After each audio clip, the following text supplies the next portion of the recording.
se encuentran sonando en el cielo.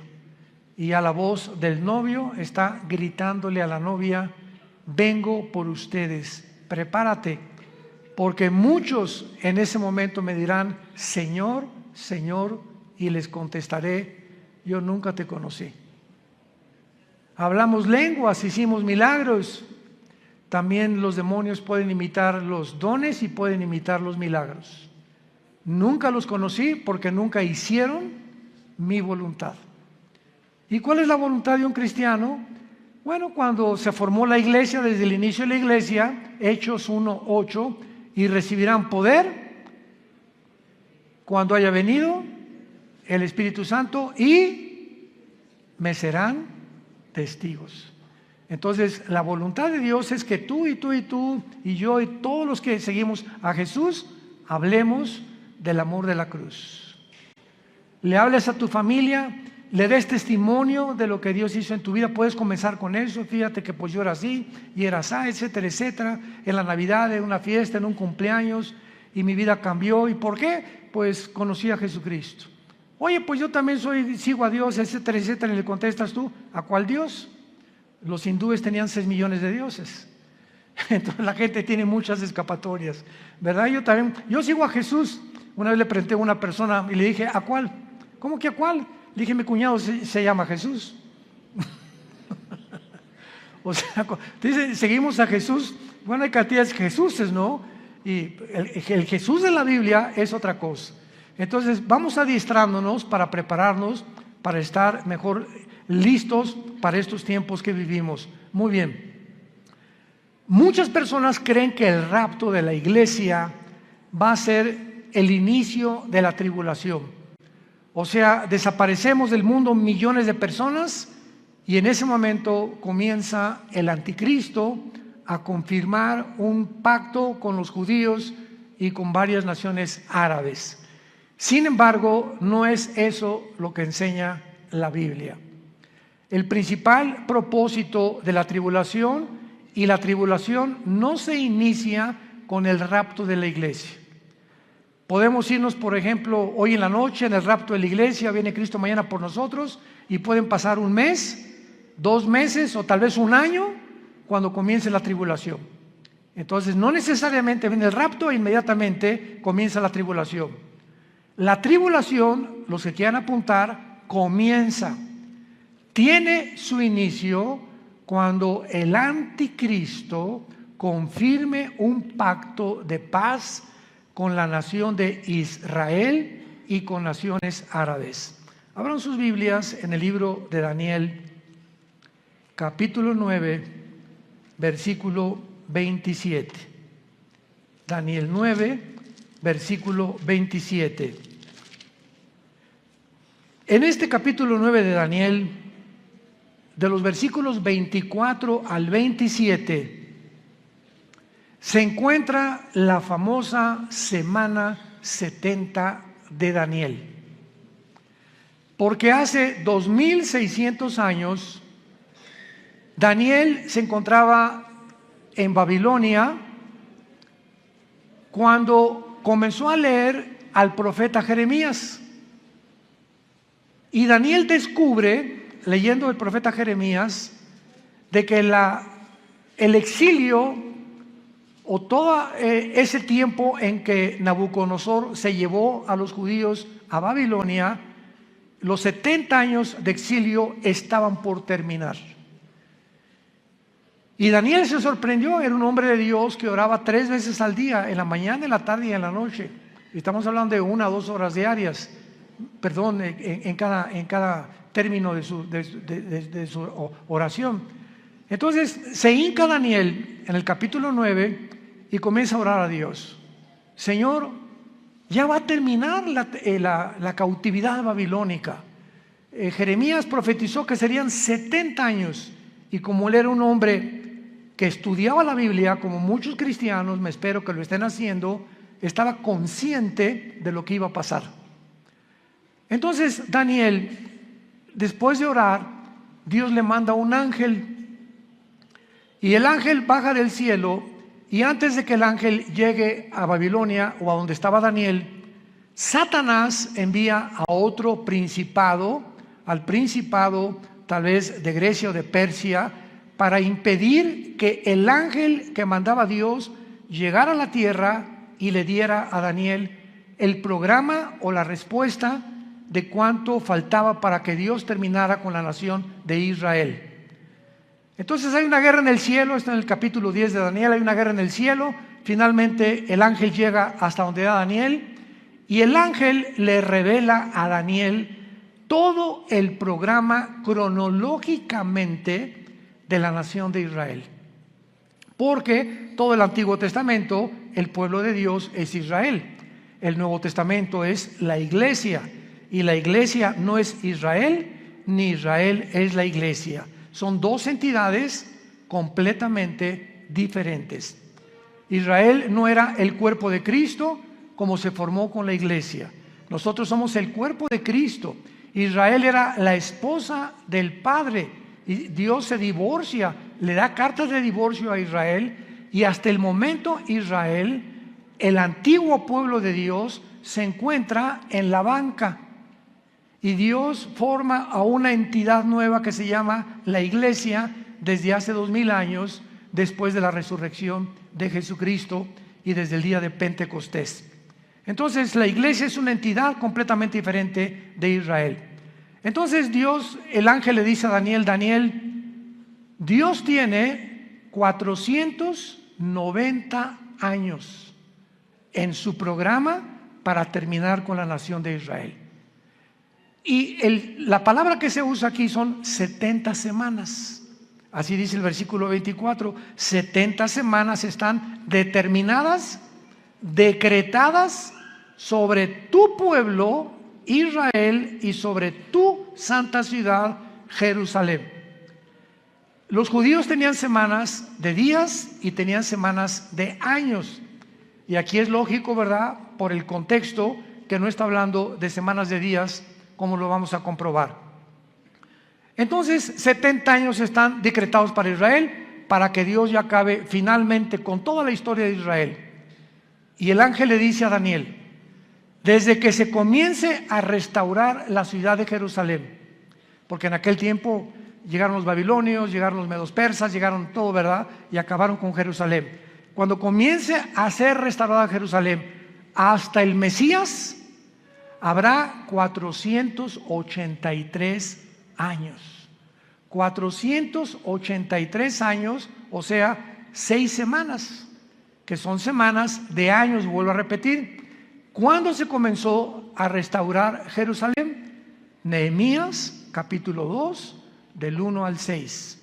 Cuando el rey Artajerjes de Persia le ordena a Nehemías y le da permiso para que regrese a Jerusalén, que estaba hecha pedazos, y comience su reconstrucción. Y del momento de que se decretó el regreso o la restauración de las murallas de Jerusalén hasta el Mesías, matemáticamente, damas y caballeros, santos de Dios, lo comentaba en la conferencia anterior, para cualquier ateo, cualquier escéptico, cualquier agnóstico que esté buscando evidencias en la Biblia, esto es extraordinario. Fueron exactamente desde la reconstrucción de Jerusalén hasta la muerte de Jesús 483 años. ¿Faltan cuánto? Faltan una semana, o sea, 7 años. Por eso se llama la semana 70 de Daniel. Entonces los judíos rechazan al Mesías y se interrumpe el reloj cronológico de Dios. Y le dice Dios a Israel: no me vas a volver a ver, Jesús, con las palabras de Jesús, hasta que digan Baruch Hashem Adonai Eloheinu, que significa en el hebreo: bendito el que viene en el nombre del Señor. Hasta que ustedes me reconozcan como Mesías, no vuelvo a tratar con la nación de Israel. Entonces Dios se vuelve y forma una nueva entidad llamada la iglesia. Y la palabra iglesia, eclesia en el griego, significa los que Dios llama fuera del mundo espiritualmente. Nos envía a Dios a su espíritu a morar dentro de nosotros para que tengamos el valor. No nos dio espíritu de cobardía, le dice Pablo a Timoteo, sino de poder y dominio propio, para que tengamos el valor de hablar del Mesías al mundo, de hablar del amor de Dios a mi familia, a mis suegros, a mis hijos, a mis padres, a mis compañeros de la oficina, en el bufete, en el consultorio médico, para hablar y decirle al mundo su necesidad profunda, intrínseca, de recibir al Salvador. Ese es el valor que una persona que no tiene a Cristo no testifica. Si tú te llamas cristiano y nunca has hablado de Cristo, dudo que tu cristianismo sea real. Muy bien. Entonces, esta semana que le falta Dios a tratar con Israel, se interrumpe por el periodo o la dispensación de la época de la iglesia, que tiene que durar 2000 años. ¿Por qué 2000 años? Porque de Adán a Abraham, 2000 años, de Abraham a Cristo, 2000 años, y de Cristo a cuando termina la iglesia, 2000 años, o sea, 6000 años. Dios creó el mundo, el universo, en 7 días, ¿se acuerdan? Génesis capítulo 2. Entonces, este séptimo día, dice el Salmo 90 y 2 de Pedro 3, que para Dios un día son 1000 años, y 1000 años es como un día. Entonces, Dios establece su reloj cronológico desde los 6 días de la creación, que son un símbolo de lo que va a durar la historia del ser humano en este planeta. 6000 años nada más. Y cuando entremos al milenio, al séptimo día, vamos a entrar al reino mesiánico, que serán nuestras vacaciones. Pero ya no vamos a hablar de eso ni nos vamos a adelantar. Es importante que nos ubiquemos ahorita en lo que estamos hablando de la semana 70 de Daniel. Entonces, Israel, ahí nos vemos. Ya no te voy a ver hasta que usted me reconozca. Mientras tanto, Dios se voltea, porque la Biblia dice, los ojos de Jehová están sobre los justos. Y cuando habla la Biblia de los ojos de Jehová, se refiere a su presencia. Entonces, cuando Dios dice, me volteo y no te veo, significa, Dios te ha dejado. Haz lo que tú quieras, Pepito, haz lo que quieras, Carmelita, ya no me vuelvo a meter con tu vida. Y se voltea a Dios y te deja que te hundas y toques fondo. Es la forma como Dios juzga a los seres humanos. Si cuando venga tribulación y angustia me buscarás, y entonces no responderé. Porque no es cuando tú quieras, es cuando oigas su voz, no te endurezcas. Y ahorita ustedes están escuchando la voz de la palabra de Dios. Entonces, adiós Israel, Dios forma a la iglesia y comienza Dios a trabajar con nosotros, con el Espíritu Santo. La iglesia tiene que llegar a su final, porque si no llega a su final, ¿cuándo va Dios a regresar con Israel? Entonces, durante este tiempo de la iglesia, he oído a muchos predicadores que han dicho que ya Dios no tiene que ver nada con Israel, que la iglesia tomó el lugar de Israel y que Israel ya se olvidó de Dios. Yo siempre les digo, leer Romanos 9, 10 y 11. 3 capítulos del libro de Romanos de Pablo mencionan que Dios no ha acabado con Israel. A nosotros nos injertó en el olivo original, en el olivo natural que es Israel, y nosotros somos el olivo silvestre. No somos el original, fuimos injertados en el olivo y en las promesas que Dios le dio en el pacto abrahámico a Abraham. Entonces todas las promesas que Dios tenía para Israel se vuelven a favor de nosotros, menos la promesa de la tierra, porque la promesa de la tierra que Dios le dio a Israel se va a cumplir en el reino mesiánico.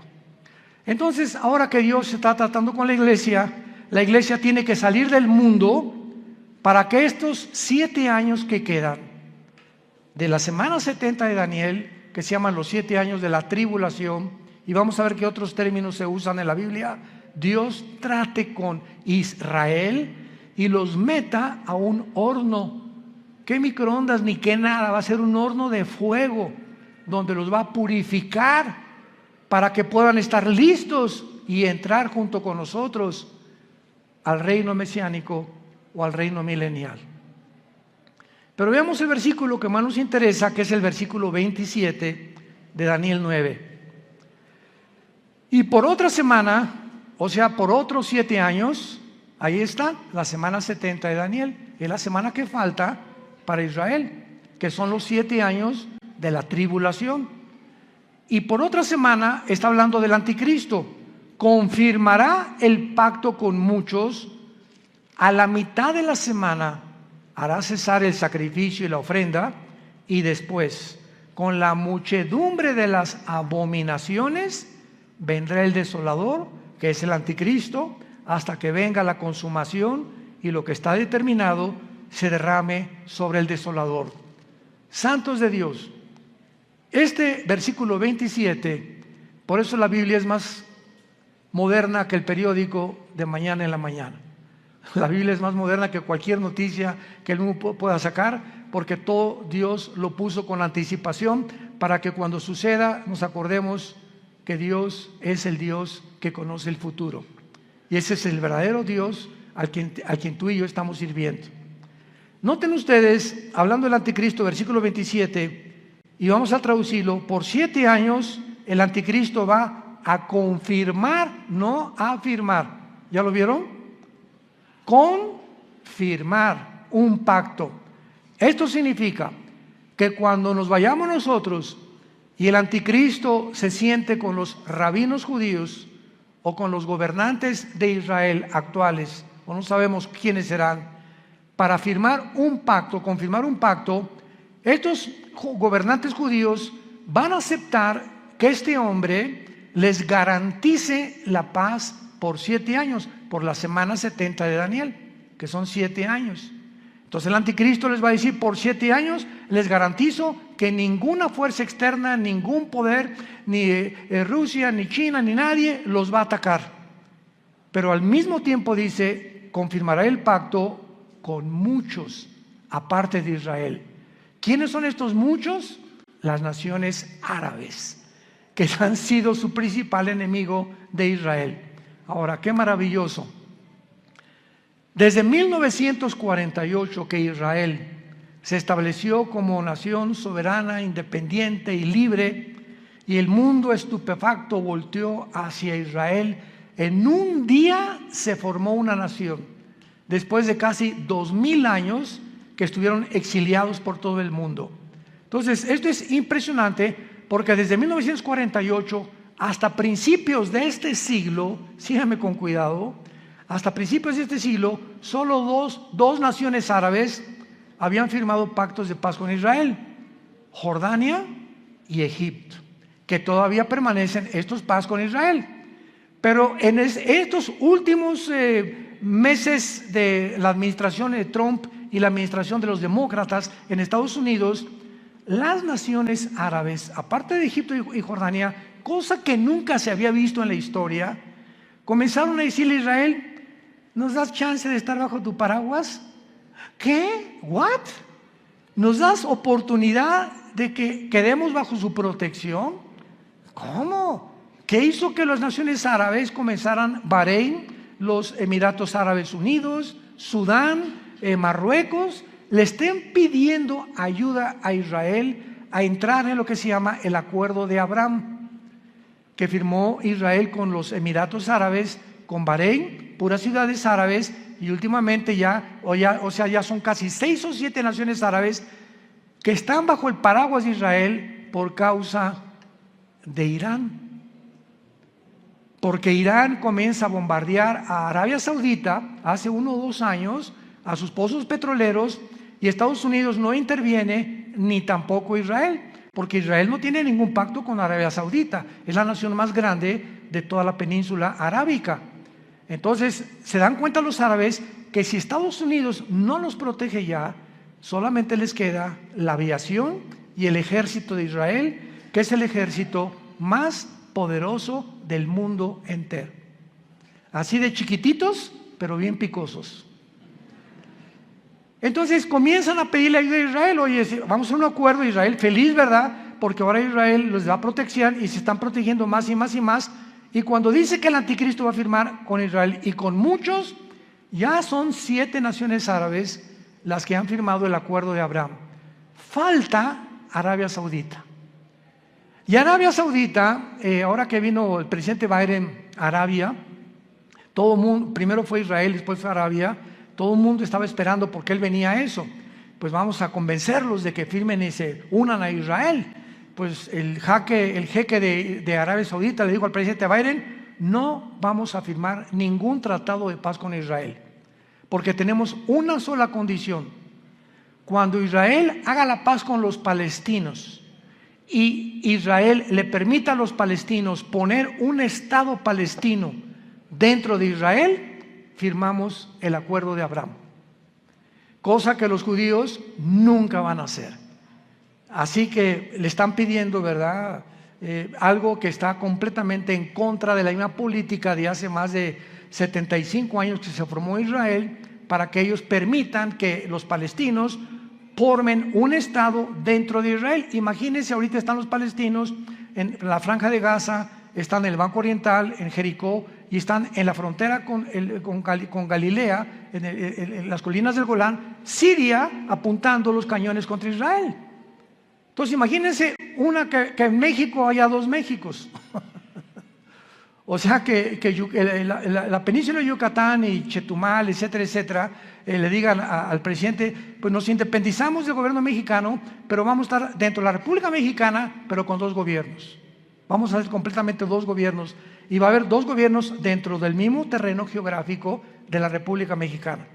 Pues esperamos guerras, ¿verdad? Esperamos siempre haber problemas, porque pues ¿cómo vamos a poder estar dos presidentes gobernando el mismo terreno geográfico que nos pertenece desde hace miles de años? Entonces Arabia Saudita está ahorita completamente descansando, ¿verdad? Está en pausa hasta que Israel le conceda a los palestinos tener una nación dentro de Israel, cosa que va a suceder. ¿Dónde lo encontramos? En el libro de Joel, en el Antiguo Testamento. Ahí denle la vuelta a Oseas, después de Daniel, para que no se vayan hasta Génesis, y luego sigue Joel, no se pierdan tanto. Y aquí en el libro de Joel, capítulo 3, que describe la Tercera Guerra Mundial y la venida de Jesucristo, dice así: Joel capítulo 3, versículo 1 y 2, principalmente: porque he aquí que en aquellos días y en aquel tiempo en que haré volver la cautividad de Judá y de Jerusalén, reuniré a todas las naciones y las haré descender al valle de Josafat, o sea, al valle del Meguido, donde será y se librará la Tercera Guerra Mundial, conocida como la batalla del Armagedón, que se encuentra en Apocalipsis 16, del 12 al 14. Los reuniré en el valle de Josafat, y allí entraré en juicio con ellas a causa de mi pueblo y de Israel, mi heredad, a quienes ellas esparcieron entre las naciones y repartieron mi tierra. Una de las razones por las cuales Dios se va a enojar con la nación de Israel es que van a acabar cediendo a la presión de otras naciones para permitir dos naciones dentro de una nación. Repartieron mi tierra, la tierra que Dios le prometió a Abraham, a Isaac y a Jacob. Muy bien, ahora veamos este famoso pacto de paz o tratado que confirmará el anticristo, porque hay 5 cosas claves de este tratado, los que lo quieran apuntar. Número 1, el tratado de paz que el anticristo va a confirmar con Israel será entre Israel y el anticristo, involucrando a naciones árabes. Número 1, involucrando a naciones árabes. Puesto que el anticristo tiene que surgir de alguna de las naciones que formaron el antiguo imperio romano, él será el principal protagonista. Ahora vean esto. Para los judíos el anticristo va a ser casi como un Mesías, porque para que hayan confiado que nadie los va a agredir y para que el anticristo tenga el poder de detener a naciones que sean contra Israel, es porque el anticristo va a ser un personaje sobrenatural, controlado por un principado completamente angelical, un principado de Satanás. Ahora esto es muy importante, ¿verdad? Porque él va a ser el principal protagonista y él no va a permitir que nadie los ataque. Antes de que el anticristo firme este tratado, va a haber 2 guerras en Israel, que están mañana en el periódico delante de nosotros. La primera es la del Salmo 83. El Salmo 83 profetizó hace 3000 años que las naciones árabes que forman el círculo cercano a Israel, Egipto, Jordania, el Líbano, Irak y Siria, van a tratar de aniquilar a Israel por segunda o tercera o cuarta vez. Lo intentaron en el 48, cuando regresaron. Al otro día, cuando el primer ministro de Israel proclamó Israel como un estado libre y soberano, los atacaron al otro día, el 15 de mayo de 1948.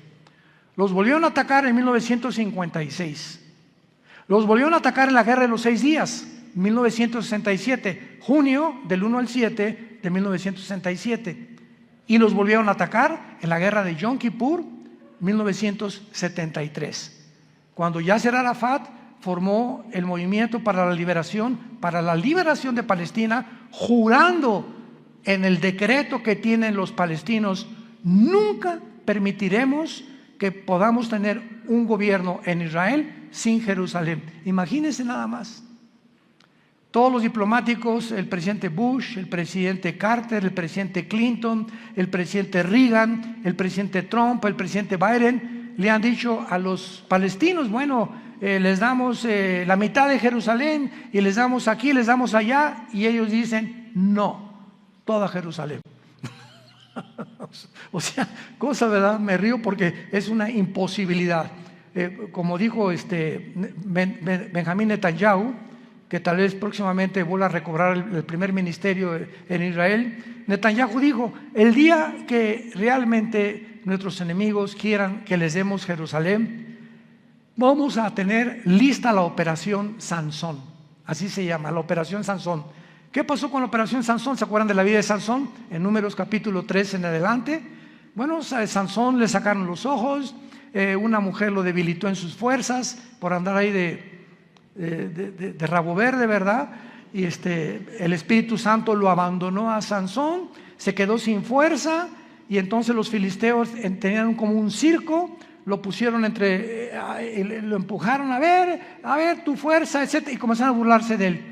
Y ahí Sansón, en medio de este espectáculo donde todos se burlaban de él, los filisteos, le dijo a Dios: Padre, por favor, yo te pido, como un último acto de mi voluntad, llévame a donde haya 2 columnas, porque Sansón conocía el teatro filisteo, para que yo pueda derribar este teatro.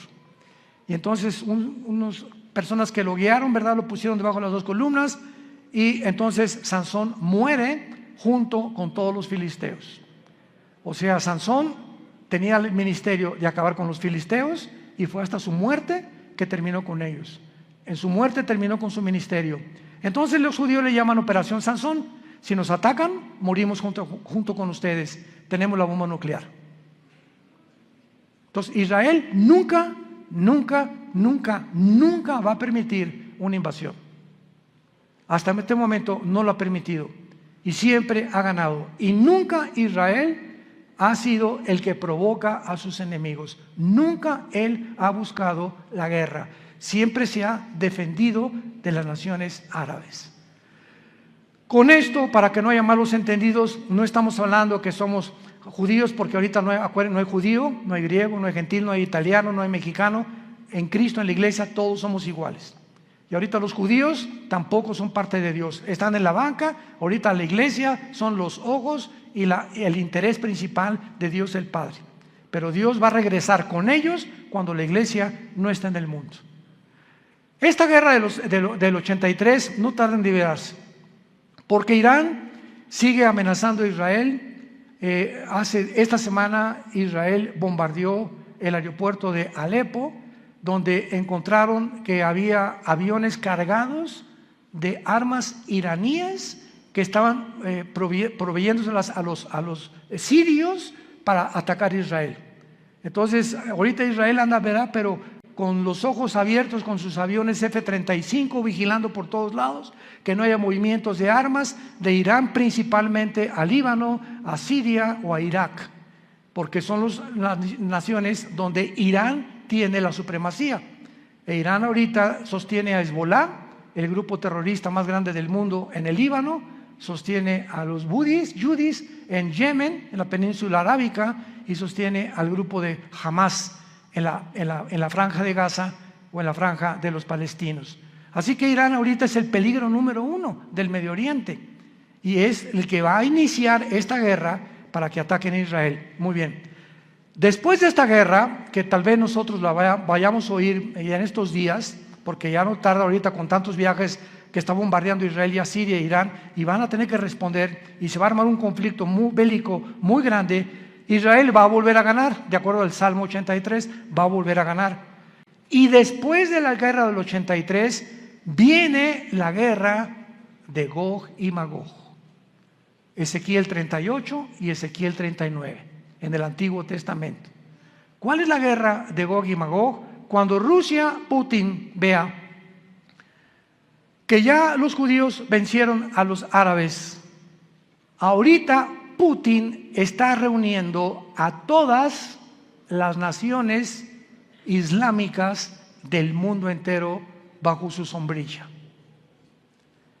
Y bíblicamente, en Ezequiel 38, las naciones que van a estar en la región de Magog.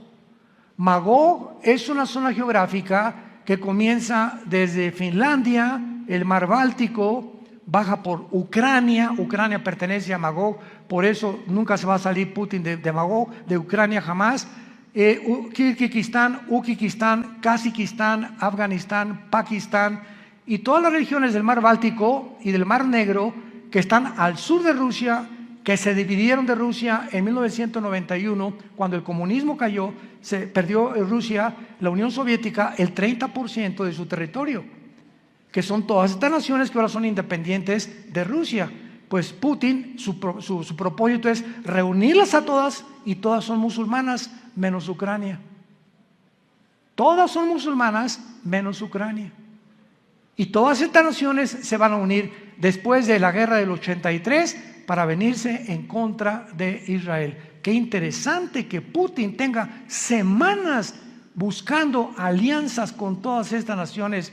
Ya está en Kazajistán, acaba de salir de Kazajistán hace algunos días y va a comenzar a recorrer o a hacer una campaña para unir estas naciones y se cumpla Ezequiel 38 y 39, que será la guerra de la antesala de la guerra del Armagedón.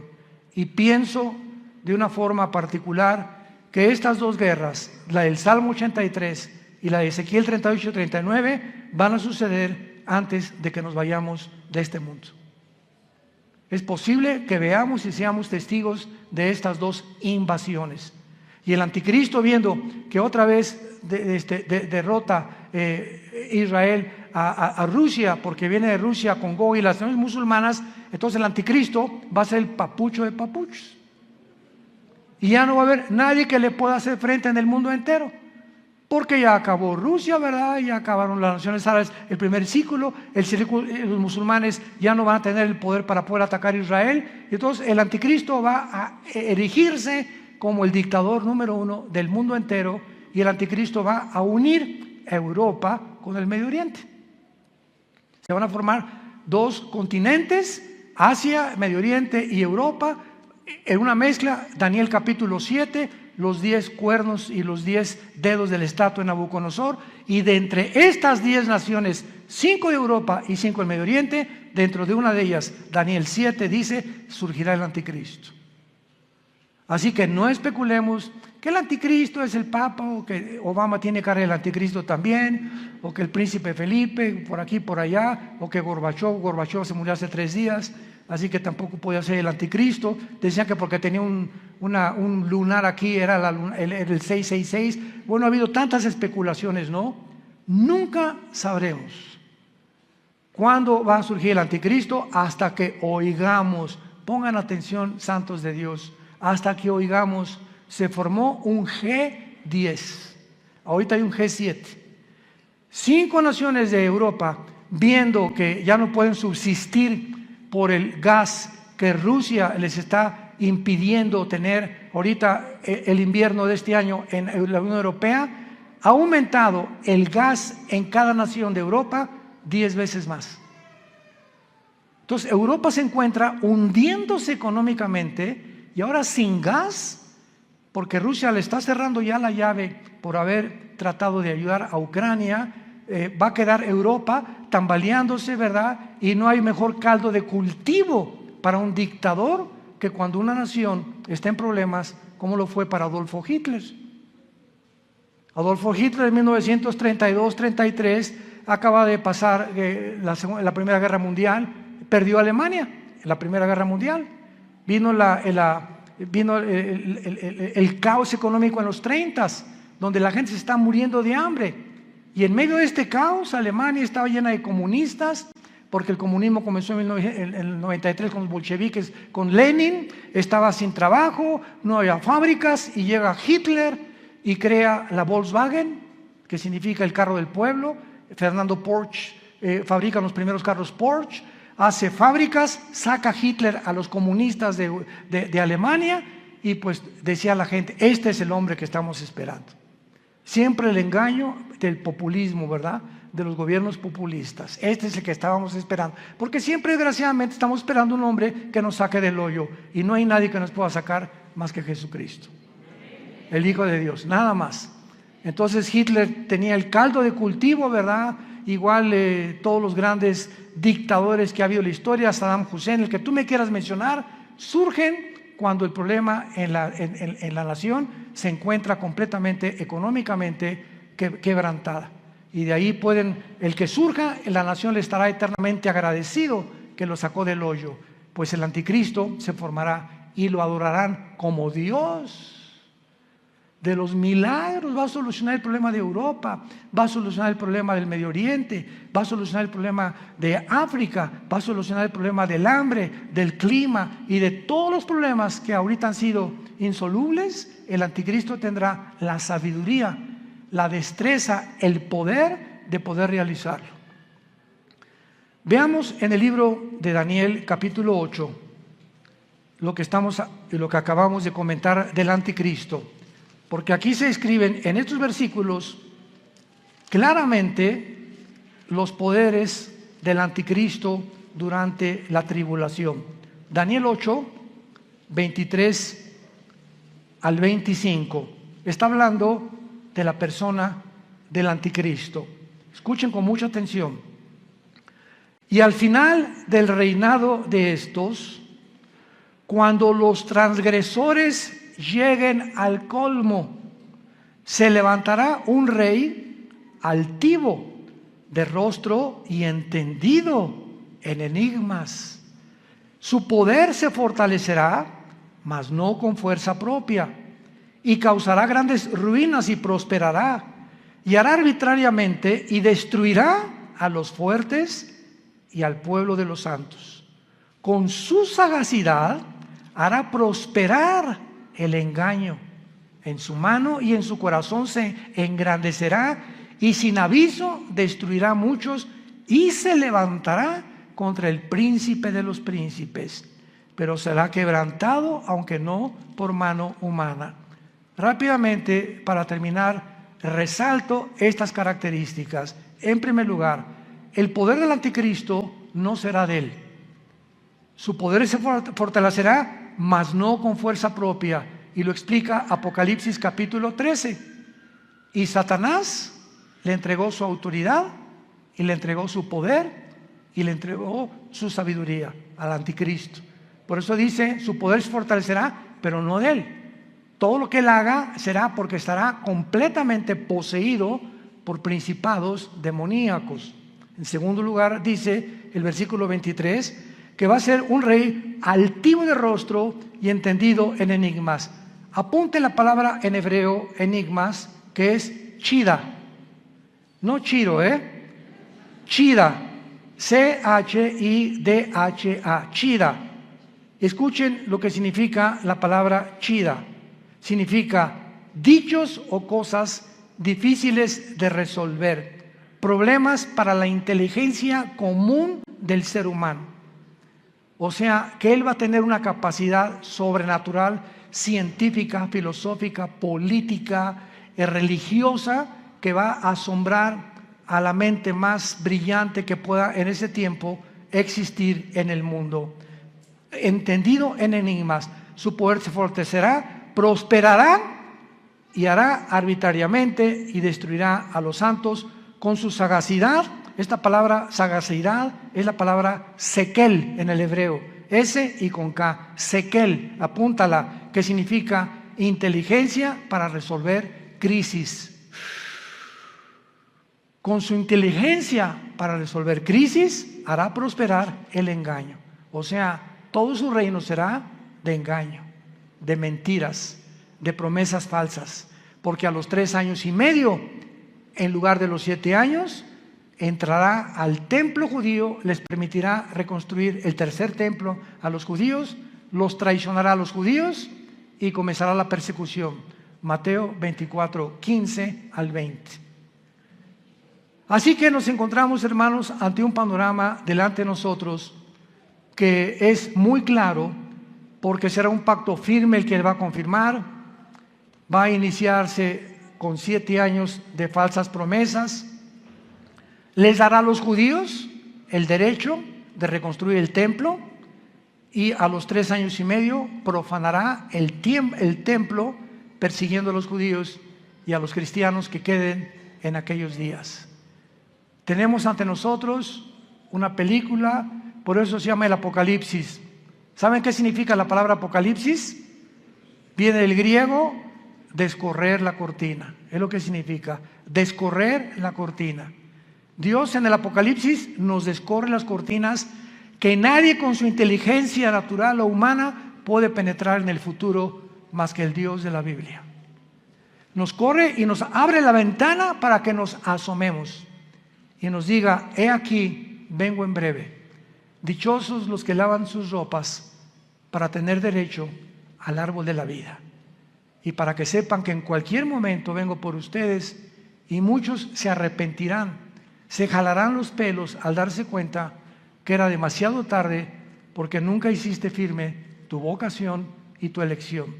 La puedes tú hacer en esta tarde a través de la convicción que el Espíritu Santo causa en tu corazón. Oremos.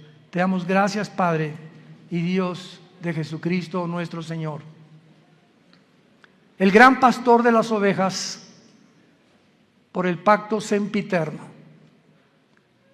Oramos que Dios te haga hacer, que te motive y que tu pueblo pueda despertar, Señor, porque tu pueblo está dormido. Hay un engaño operando en el mundo entero ya, haciéndonos creer cosas que no son reales. Los medios de comunicación están llenos de mentiras, falsedades por todos lados, donde el mundo ya no sabe qué creer y qué no creer.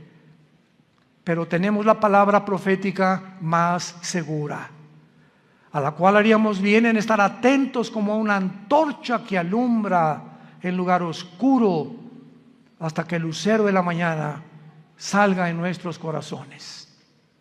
Gracias, Padre, por tan grande salvación, por esa cruz donde tu Hijo le pusieron espinas en la cabeza, clavos en las manos y clavos en los pies, y desangrando y agonizando, Él pudo expresar las palabras más sublimes que un hombre en ese estado pueda expresar: perdónalos, porque no saben lo que hacen. Pero en este momento tú ya sí sabes que Él murió por ti, para pagar por tus pecados, que fue enterrado, crucificado y resucitado a los 3 días, y que tú necesitas abrazar esa cruz hoy, que tu corazón está preparado, e invitarlo a tu vida como tu Señor y Salvador. Dile estas palabras desde lo profundo de tu alma, si quieres en este momento arrepentirte de tu vida y entregársela a Dios. Padre, te pido perdón por mi vida, por mis pecados. Creo que en esa cruz con tu sangre pagaste por ellos y que a los 3 días resucitaste de los muertos. Y porque creo que vives, Jesús, te pido que entres a mi corazón como mi Señor y mi Salvador. Te doy gracias por la vida eterna y por lo que harás en los pocos días que me quedan de vida para hablar de ti, Señor. No perderé ninguna oportunidad ya en la vida de dar testimonio de tu gracia y amor en la cruz.